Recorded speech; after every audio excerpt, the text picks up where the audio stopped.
Hello guys! Samahan ninyo kami sa aming pagluluto ng ginataang laing or latod po dito sa amin. Sa pagluluto po ng laing, nilalagyan po yan ng tanglad, pampalasa po. Ganyan po yung gagawin ninyo guys. Itatali po ninyo yung tanglad. Kagaya po nung ginagawa ng asawa ko.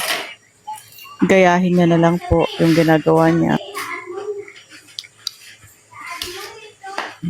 Yung panlahok din guys ay bawang, luya, paminta, suka at asin. Yan po yung mga rekado na kailangan ninyong ihanda pag magluluto po kayo ng ginataang tanglad.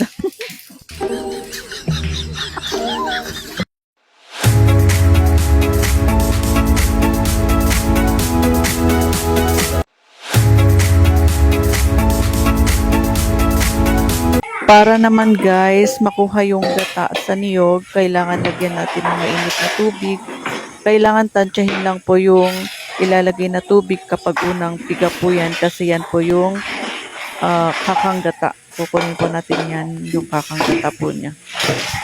Habang inaantay ni Mr. yung paglamig ng tubig na nilagay namin dun sa niyog, igigisa niya muna yung lahok, yung bawang, luya, at karne. Kasi lalawkan po natin ito ng karne guys. Ginayat ko ng maliliit yung karne. Ayan, habang inaantay niya na lumamig yung tubig na tinubig niya dun sa niyog.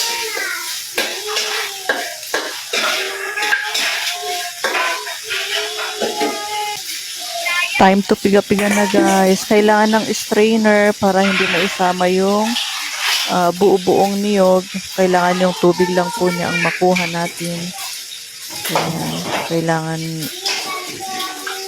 pag unang piga, kailangan konti lang na tubig yung ilalagay para makuha yung tamang yan kasi yung magpapasarap dun sa ginataang laing, yung kakang gata.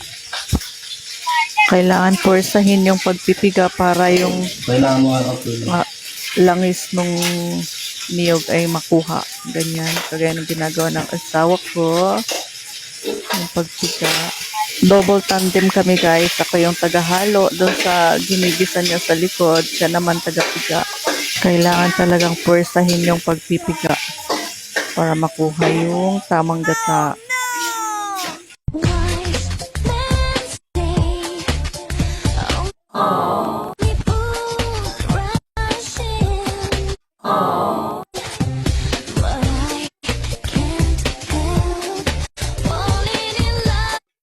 Nice.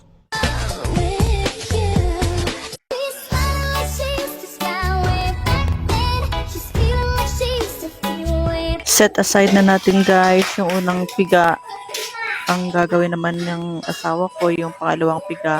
Yan yung pantubig niya dun sa lulutuin niya. Yan yung unang ilalagay niyang tubig para pinakatubig para maluto yung laing.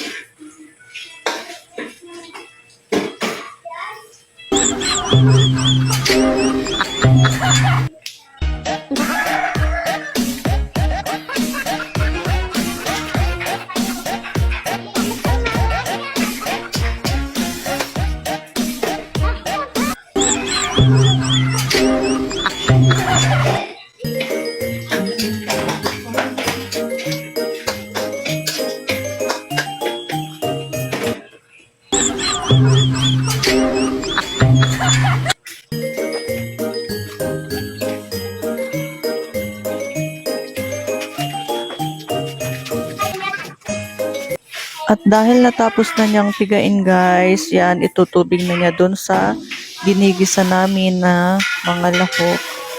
Ayan. Isasabay na niyang ilagay yung gabi guys.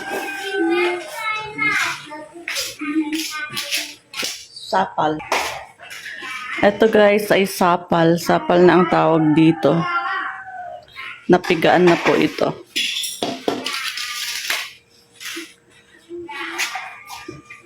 Ito naman guys, yung kakanggata. Ito yung unang piga ng niyog.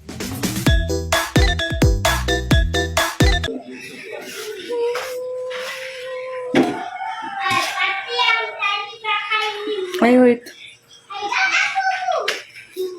Yan, hindi ko na ipakita sa inyo. Nilagyan ng asawa ko ng suka, yung kakanggata. Yan. Ganyan po siya magluto ng ginataang gabi.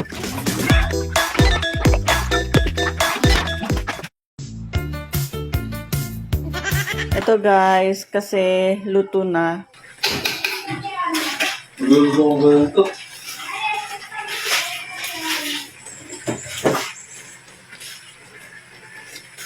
Okay na. Yan, sarap. Tingnan mo.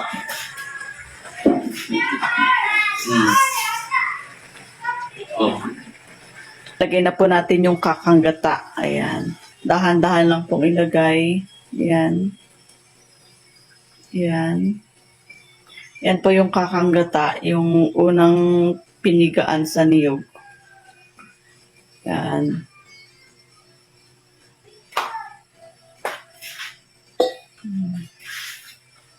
Tapos haluin ng kaunti. Kaunti lang. Tapos ako na. Tapos pakuluan lang. Pag kumulo na siya, tapos timplahan ng asin at paminta at suka. Ayan. Hindi ko alam. Si Sandra kasi siya nagpapaano. Ayan. Antayin na lang po natin na kumulo yung inilagay nating kakanggata. Ayan na, kumulo na siya, oh.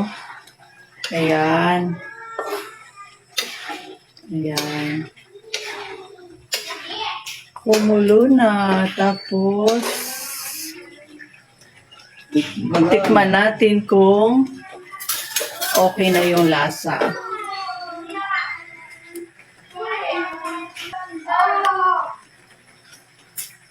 Matabang. Matabang, dadagdagan ng asin. Kasi natimplahan na po yan kanina, kaya dadagdagan ng asin na kaunti. Kayo na pong magtatansya kung anong gaano kadaming asin ang ilalagay ninyo. Ilagyan ng suka. Tapos, hayaang kumulo muna. Huwag daw munang yun.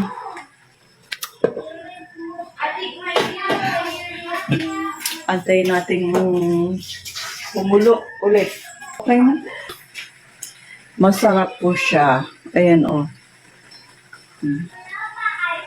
Ayan. Sarap. Okay. Sarap-sarap. Okay na. Ito na ang ating ginataang gabi. Okay na. Nilapitan ko